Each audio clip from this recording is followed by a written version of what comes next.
Mirë, do të presim vetëm disa momente, do të japim pak kohë Valon Arifit derisa të korrigjojmë ndonjë mangësi të vogël teknike. Nuk e di nëse e kam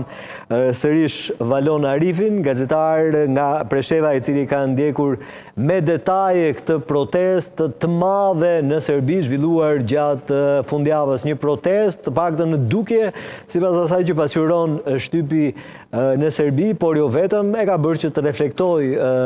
qeverinë e Aleksandar Vučić, atë gjithashtu i cili ka paralajmëruar se nëse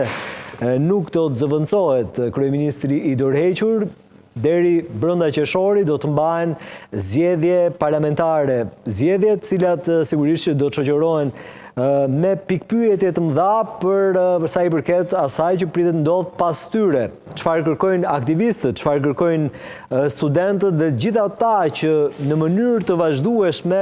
kanë mbushur sheshet në Beograd për të protestuar mbas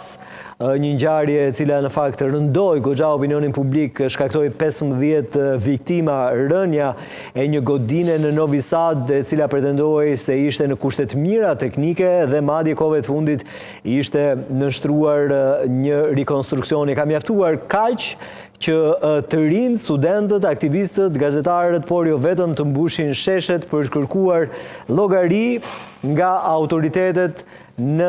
Serbi, veçanërisht nga ana e presidentit Aleksandar Vučić, me njëherë pasuan